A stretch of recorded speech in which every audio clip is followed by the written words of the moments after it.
of the Constitution entitles accused person to apply to court to be released on bail.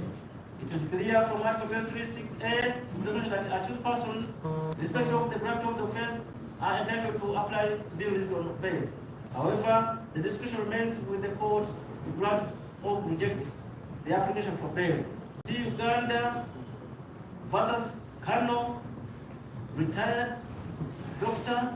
Kiiza, Besigye. Motion reference number 20 of 2005. Among the considerations for exercise of this discretion is the gravity of the offence. Courts will be more readily grant bail or less for less serious offences than the serious offences. The offences with which the applicants are charged are among the gravest, if not the gravest offences of our statute books. In all cases where applicants are charged with capital offences, the court must always have in its mind the overarching consideration of the gravity of the accusation against the applicants and the sentence that it attracts. As stated in the case of Okelo Augusta versus Uganda, Supra, while acknowledging the release of one accused person on bail is on the right to liberty, there should be peace and safety of the people and their property.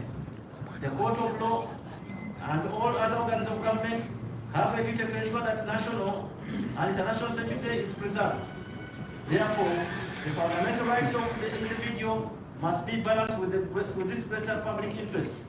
In this regard, the court has to consider whether there is justification to interfere with the accused person's rights to liberty pending his or her trial. The summons of the present case are that it is alleged that the offences were committed by the accused persons in various jurisdictions, including Kenya, Greece, Besigye, and Netherlands, with other persons still at large. The investigation into the charges against the applicants have not been concluded. By the fact that the offences are alleged to have been committed in various jurisdictions, jurisdictions are unlikely to be wrapped up as speedily as investigations in the specific offences alleged to be committed only in Uganda.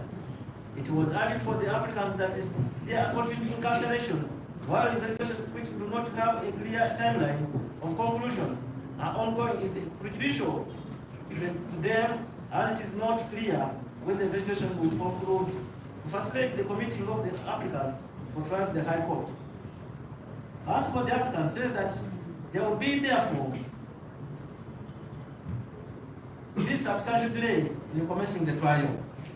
Article 23(6)(c) of the Constitution provides that where a person is arrested in respect of a criminal offence, tried only by the High Court, such a person shall be released on bail on such conditions as the court considers reasonable. If the person has been remanded in custody for 180 days before the case is committed to the High Court, I am of the opinion that this provision takes into account circumstances like the summons of this case, where one reason or another, investigation cannot be concluded speedily, and provides a cap on the time of remand, without committing beyond which time the accused person shall be mandatorily released on bail. Safeguard against the right of the accused person to liberty being indefinitely curtailed.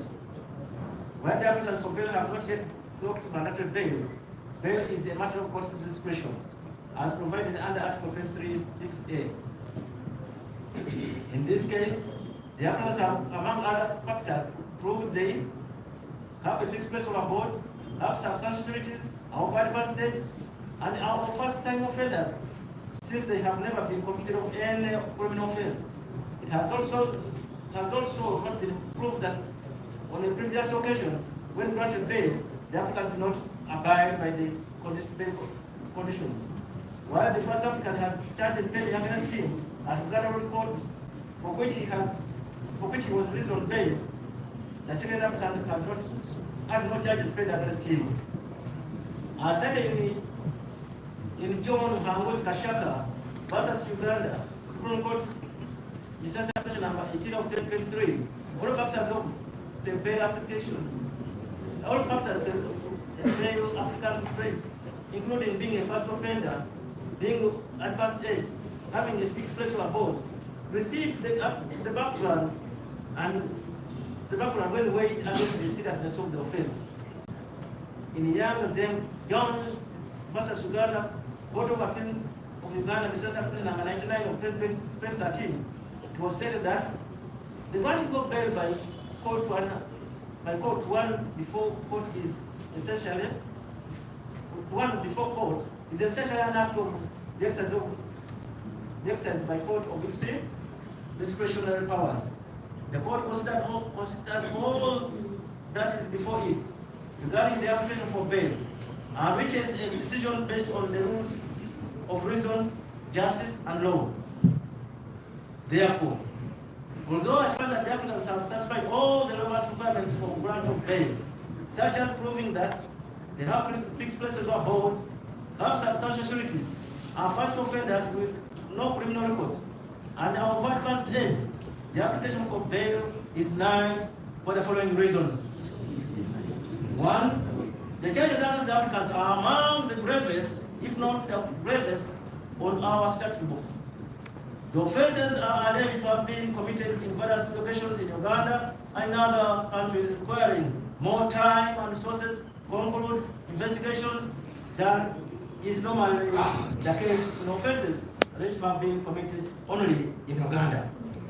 Owing to the fact that the investigations are ongoing, the interests of justice at this point indicate that the application for bail is denied on this occasion because there is a likelihood that the applicants, if released on bail while investigations are ongoing, owing to the grave nature of the offense, may fall prey to the temptation to interfere with the investigation. Signed, Rosette Comfort Tanya, Judge, 11th April 2025.